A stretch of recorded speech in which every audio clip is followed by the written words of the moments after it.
Hello' মৰমৰ ছাত্ৰ ছাত্ৰীসকল, বহুত অপেক্ষাৰ অন্ত পৰিল যে এই কেইদিনৰ পৰা ইউটিউবত তোমালোকে নিশ্চয় সাৰ্চ কৰি আছা আৰু ময়ো চাইছোঁ ইউটিউবত বহুতো ফেক ভিডিঅ' ওলাই তোমালোকৰ মনটো একদম পেৰেখানি কৰি দিছে। কাৰণ তোমালোকৰ এই যে ছেকেণ্ড ইয়াৰৰ ফাইনেল ৰেজাল্ট 2025ৰ কেতিয়া আহিব এনেকুৱা এটা ডিপ্ৰেশ্যন ধৰণৰ। কিন্তু এতিয়া তোমালোকৰ মাজত লৈ আহিছোঁ একদম কাৰেক্ট আৰু সঁচা খবৰ। এই মুহূৰ্তত আমাৰ অসমৰ শিক্ষামন্ত্ৰী ডক্টৰ ৰণোজ পেগু ডাঙৰীয়াই টুইট কৰিছে যে ৰেজাল্টটো কেতিয়া দিব।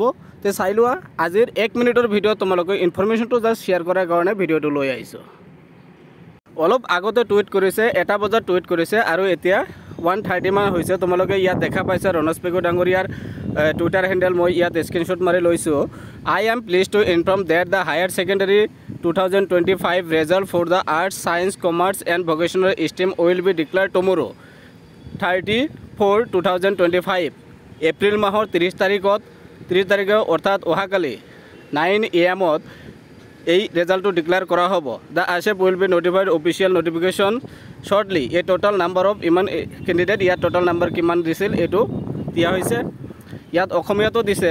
মই জনাবলৈ পাই সুখী যে কলা, বিজ্ঞান, বাণিজ্য আৰু ভকেশ্যনেল শাখাৰ উচ্চতৰ মাধ্যমিক 2025ৰ ফলাফল কাইলৈ 30 তাৰিখ 4 মাহ 2025 চনৰ পুৱা 9 বজাত ঘোষণা কৰা হ'ব। অসম ৰাজ্যিক বিদ্যালয় শিক্ষা বোৰ্ডে আজি জাননী প্ৰকাশ কৰিব।